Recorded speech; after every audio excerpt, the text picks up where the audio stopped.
Wah, Jumpa lagi. dua WhatsApp Gibran, apa dulu? Serius banget. Katanya undangan. Oh, undangan. Gua mau belusukan. Oh, jadi denger-denger nih, Bang. Ya. Infonya nih. Tapi kita mau bilang dulu, nyapa dulu. Oh iya, nyapa dulu Oke. kita. Kita Halo. mengucapin selamat bertugas buat Prabowo Presiden, Gibran. wakil presiden baru lah ya. Buat Pak Prabowo, selamat Tengah- bertugas. Tengah kritik-kritik, tapi Iya. kita tetap pengen muji nih. Janji-janji. Nah,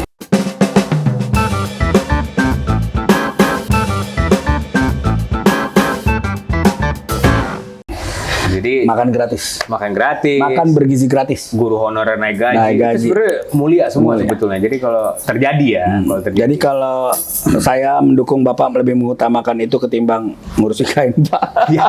Dan lainnya Saya setuju. dan lain- Ngomong-ngomong IKN memang sepertinya Heeh. IKN bakal katanya ditekan Kepres 5 tahun lagi. Emang? Katanya iya. Katanya. Karena memang belum siap jauh. belum siap. Jadi 5 tahun ke depan orang Indonesia masih ibu kotanya Jakarta. Berarti yang jagain IKN nanti suruh Gibran. Gibran. Kita mau bahas Gibran sebenarnya. Nah, Gibran lah yang Nah, harus kita- menjadi pusat perhatian kemarin sebetulnya Pusat perhatian di gedung dan MPR. menebak seberapa kuat daya politik dia. Wah, Ya. daya politik Gibran yang sudah diterpa isu Fufafa sebelum Ya, pelantikan. sebelum pelantikan Pak Yusuf Fafa, terus kemudian ada kata-kata Ada hu pada saat berarti kemarin penyebutan Dan ternyata nggak cuma Gibran nih, tapi Kaisang juga, Kaisang. sama Bobi dan Kahiyang. Kahiyang dan tepuk tangan juga terhadap dia waktu penyebutan nama tidak terlalu Iya. antusias, ya kan, tidak selalu heboh. Artinya memang kondisi politik hari ini berbeda jauh ketika bapaknya terpilih. Masih berkuasa. Berkuasa. Enggak, ketika bapaknya terpilih 2014. Oh ya, sebelum itu ya. Animo politisi elit ini, animo elit ini, sangat luar biasa. Tepuk tangan. Walaupun kondisinya berbeda ya. Kalau dulu kan Jokowi sangat kuat karena di belakangnya ada PDIP. Betul. Kalau Gibran sekarang sangat kuat karena di belakangnya ada Budi Ari. Budi Ari yang siap pasang badan. Budi Ari, Pratikno, ya kan. Pratikno. Nah, Juri Hardiantoro. Terus Ya kan. ada Giring Ganesa. Giring, bukan Giring sekarang mana namanya? Apa? Giring. Gidil. Gidil. Karena Giring domisili namanya. Jadi kemarin ketika ditanya, Bukan domisili saya. domisili saya. Gue takutnya Prabowo setelah itu nyari domisili dia buat ngeracunin. Ini wakil menteri gue nggak bener, Pak. Gue takutnya Nggak, itu domisili Giring kan. gua curiga Giring itu kan saking bencinya sama Anies, meniru Anies, Iya. menciptakan kalimat baru. Berharap indah. Indah. Karena dulu kan ingat Anies itu di waktu dia diberhentikan bicara ngomongnya bahasanya apa waktu itu? Dia bilang diberhentikan apa? Anies bukan diberhentikan ya. Adalah Dicukupkan. Dicukupkan. Anies dicukupkan. Kalau itu kan cakep tuh ya. Kalau dicukupkan, kalau ini didomisilikan. Ini gimana nih Giring nih? Coba konsultan PSI, cobalah di apa ya? Sengaja kalau ngirim nama tuh yang inilah di screening dulu gitu, awal dikasih brief dulu, jangan domisili juga gitu. Jadi kondisi power atau kekuatan politik Gibran ini berbeda jauh 2014, Betul. ya kan? Kalau dia hanya berpangku dengan PSI yang non parlemen, ya itu pekerjaan sia-sia sebenarnya. Artinya dia ingin menggarami laut kalau soal begitu. Mengajari ikan berenang gitu. Iya. Jadi kelihatannya beda dengan Jokowi. Jokowi sangat kuat.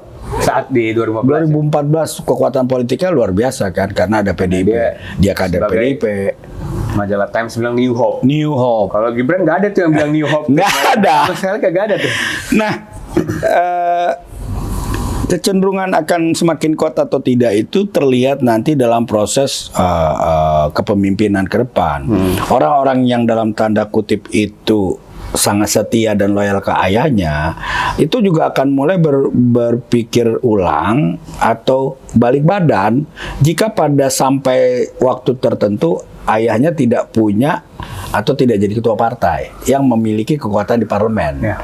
Karena ya apapun alasannya, kekuatan di parlemen itu menjadi kunci dalam memberikan dukungan politik dan kekuasaan. Kalau Kekuasaan di eksekutif ya terutama. iya, kekuatan eksekutif. Ya sekarang nasibnya orang-orangnya Jokowi dalam tanda kutip itu kan sebenarnya dianggap non partai, Iya. non partai parlemen. Gitu loh. Budi Ari parpolnya mana? Budi Ari biar bagaimana besok juga mungkin 6 bulan bisa diganti tuh. Kalau dia melihat bahwa Prabowo melihat kan basisnya ada KPI tuh. Ya, KPI. Kinerja, ya kan? Nah, ini orang kayaknya cuma ngebahas Fufu Fafa doang. Ya kan? Iya. Nah, kebanyakan jadi jubir, Iya, jubirnya. jadi jubir. Nah, Asal buat Gibran doang. Gibran. Bisa Nah, diganti tuh. ya artinya kan memang gua melihat agak suram, apalagi kalau metode yang dipakai Gibran itu kecenderungannya adalah untuk peningkatan popularitas. Kita udah pernah ngomong bahwa sehari setelah Gibran dilantik dia pasti akan belusukan. Iya. Dan infonya memang katanya begitu. Jadi kemarin Dia kita udah pernah bahas itu. Kenapa? Karena dia melihat metode paling efektif. Pertama, kenapa dia belusukan? Dia akan beralasan perintah Prabowo. Ya. Walaupun mungkin belum ada secara verbal, secara ini Prabowo meminta dia. Tapi belusukan itu adalah untuk meningkatkan elektabilitas dia yang kecil hari ini, ya kan? Berarti dia harus masuk gorong-gorong lagi nih. Iya, bisa jadi dia nggak gorong-gorong lagi, dia goa di kain dimasukin. Bahkan Goa pakai mobil SMK nanti dia saking pengen ini. Saking ini ya. Artinya memang dia akan keliling. Betul. Keliling Indonesia udah pasti, ya kan? Apapun alasannya ya, kan banyak bisa dibuat gitu.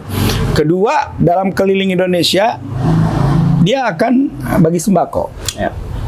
Karena dulu ingat nggak ayandahnya Pak Jokowi ada beras dulu di belakang mobil. Selalu ada beras. Dan kaos tentunya. Dan kaos, ya kan? Dilempar-lempar ya. Yang dilempar-lempar dulu di awal sih nggak dilempar, dibagi.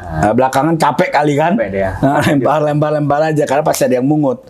Ya, nah itu. Jadi, ketiga dia melihat kelemahan Prabowo yang sudah berumur dan nggak mungkin untuk keliling. Nggak mungkin belusukan Prabowo. Nggak mungkin belusukan. Dan memang tipikal Prabowo bukan belusukan. Bukan belusukan gitu. Jadi dia pengen seenggaknya muncul dengan antitesis lah gitu-gitulah. Iya. Gitu-gitu. Prabowo yang di belakang meja dia ketemu elit-elit. Nah, dia ketemu dan memang waktunya Gibran untuk meningkatkan popularitas dan elektabilitas itu beriringan dengan seberapa lama loyalitas Jokowi yang di kementerian itu loyal juga ke dia. Ya. Kalau semakin cepat balik badan, semakin amsyong dia, semakin dia pudar gitu loh. Ya makanya tadi kembali lagi seberapa loyal orang-orang dititip Jokowi ke Prabowo ini. Ya kan ini titipan Prabowo nih, menteri-menteri dan wamen. Iya. Karena kan Jokowi secara langsung sekalian gue titip nih. Iya. Kayak gitu kan. Pastilah, kan biar bagaimanapun anak kan masih perlu dibimbing. Iya. Buat Jokowi perlu kayak Praktikno men-treat dia juga kan. Nah, makanya dia menaruh Praktikno juga di kementerian itu. Dan pasti dari jabatan yang dipegang oleh Praktikno itu bersentuhan langsung dengan manusia. Betul.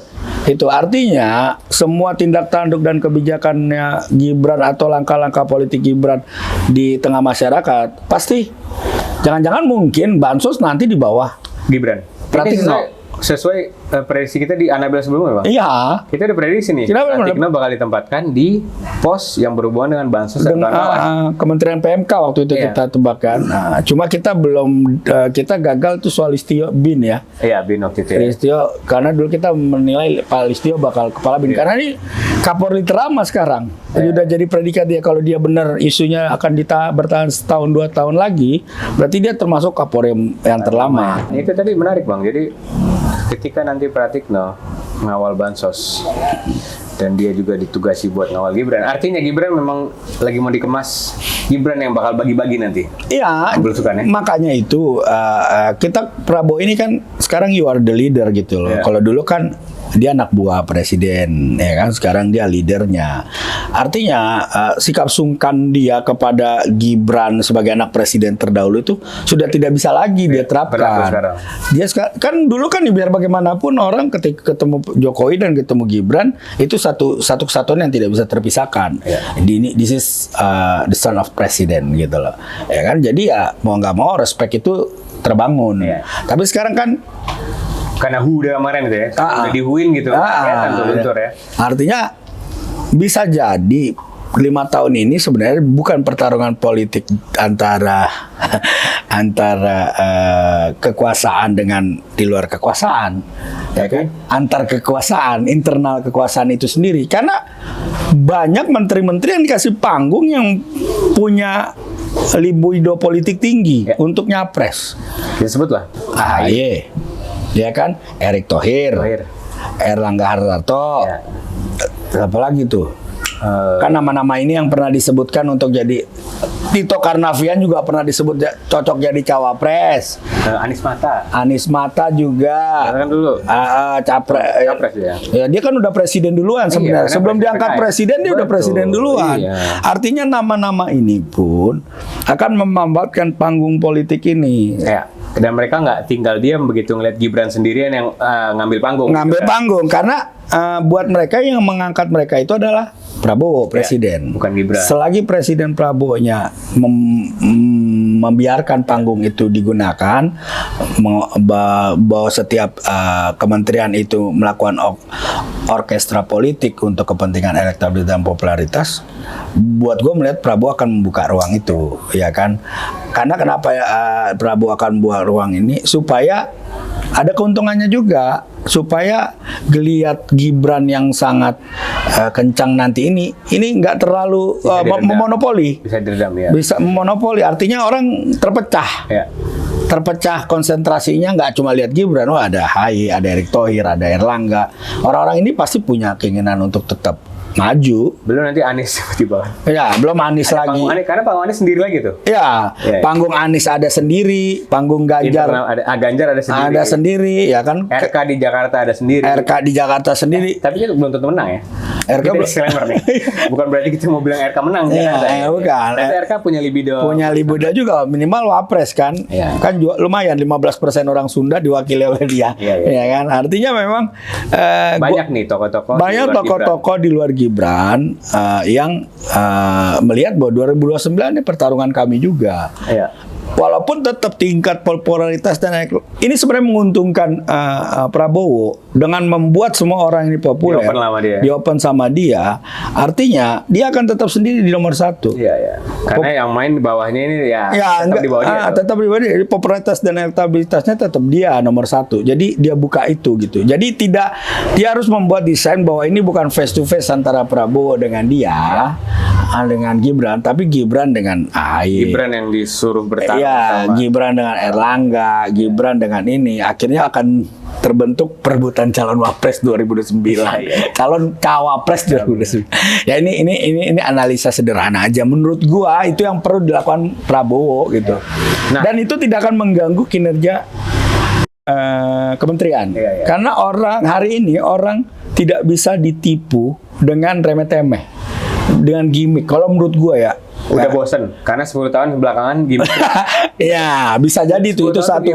Karena gini, kedua, ketika dengar program makan gratis itu bukan gimmick. Iya, betul. Itu harapan kebijakan. Nah, ketika orang udah kenyang, dia nggak mikir lagi tuh. Mana gonjang-ganjing di politik. Nggak. Artinya sekarang misalnya AHY punya di kementerian dia, apa yang bisa memberikan hal yang positif? Nggak cuma AHY dibilang AHY anak SBY yang gantong, AHY yang nggak bakalan laku juga gitu loh. Sandiaga Uno kurang ini apa, tapi nggak. Sandiaga kemana? Ya nggak tahu. Dia emang gabalin lagi. Lagi nunggu emang gabalin itu. Sandiaga Uno doang yang salah alamat itu. Salah teman. Salah teman. Ya, makanya pokoknya dalam politik itu jangan pilih, jangan salah teman. Ya kan? Itu yang jadi. Kembali lagi Gibran Bang. Jadi selain tadi dia belusukan, bansos, main itu. Satu lagi sih menurut gue yang perlu dipikiran Gibran, dia gimana masuk parpol. Ya. Itu menarik juga nanti. Kalau seandainya dia berani di tengah-tengah jabatan dia sebagai wapres, dia memutuskan. Karena kan dulu isunya Golkar kan. Dia berani. Menurut gue itu menguatkan posisi dia. Ya, kalau gue dengar infonya ada satu partai besar bulan depan itu 2 bulan ini akan melakukan munaslup juga. Partai besar ya Padi Menguning lah. Gue nggak sebutin partainya. Gue dengar udah mulai ada hiruk pikuk itu. Dan bisa jadi pas partai itu hiruk pikuk itu untuk membuka jalan kain sutra buat Si Putra Gibran Mahkota. Putra Mahkota, bukan Putra Mahkota, Ex Putra Mahkota. Tapi lagi-lagi gini, politik itu kan soal momentum. Betul. Ya kan, momentum ayahnya punya kekuatan besar itu kan Udah lewat. Udah nggak jadi presiden lagi. Udah, Jadi walau. bisa jadi Golkar, ini siapa nih bocah Iya, gitu. karena di dalam Golkar itu ceruknya banyak. Betul. Ada kelompok A, ada kelompok B, Sekarang Bahlil aja, kelompok C. orang ngilas squad itu, kena juga digoyangkan. Iya, ya mulai Bahlil kan mulai dari kemarin terakhir gelar doktornya yang Dalam 2 tahun. dalam 2 tahun. Ngeri banget 2 tahun gue dokter. Iya, masalahnya ini kan universitas negeri, Bos. Iya. Sampai katanya dewan guru besarnya mau bikin Udah bikin sidang etik tuh nanti sidang etik. ke SKSG ya. Coba bayangkan ya kan, salah satu universitas terbaik Baik di dunia. negeri ini bikin dewan etik hanya karena satu kasus ini. Iya. Pertaruhannya terlalu besar untuk sekelas kampus yang sudah punya kontribusi besar buat buat Indonesia ya. Bahkan buat dunia. Kenapa buat dunia? Kan banyak juga lulusannya yang sekarang mengabdi kepada lembaga-lembaga di luar. Nah berarti nanti Gibran kalau dia selain dia parpol dan tadi yang kita sebutin sebelumnya harus dapat doktor honoris causa kayaknya. Kalau itu kayak banyak. Iya. Jadi Gibran ini kan selama ini dianggap ngikut ijazah ngikut cuma Singapura Hmm. yang katanya kursus doang. Ikut Raffi Ahmad dong. Nah, jadi menurut gua pendidikan dia perlu ditingkatkan. Jadi untuk juga meredam amarah kaum intelektual sebetulnya. Karena kan kaum intelektual diinjak-injak bang sebenarnya sama Gibran. Ini orang udah ngakali MK, terus dengan yang segitu, ini good, gitu-gitulah. Gitu Tapi lah. menurut gua kalau Gibran akhirnya mau belajar gitu, misalnya iya. dokter serius bukan 2 tahun. Bukan 2 tahun. Serius gitu. Serius. Bisa jadi. juga. Jadi memang ya dia harus mulai Bisa melihat bahwa ini bukan saatnya gue main gimmick lagi. Iya, karena gaming udah nggak laku tadi. Udah nggak laku. Kalau menurut gue udah nggak laku di, Iya, betul, di betul. tengah pengangguran begitu banyak, Sepakat. gitu kan. Oke, jadi buat Gibran ini perjalanan politikmu lebih berat dari ayahanda. Betul. Karena you nggak punya partai politik, Yunda punya partai dan ayah anda juga udah nggak jadi presiden. jadi presiden. Mas Gibran, Selamat berjuang selamat berjuang melawan yang lain. Ya. Melawan pokoknya ada Budi Arya sama Pratikno di pepet aja. Lepas dari 2 orang itu. Sampai jumpa di episode selanjutnya. Selanjutnya.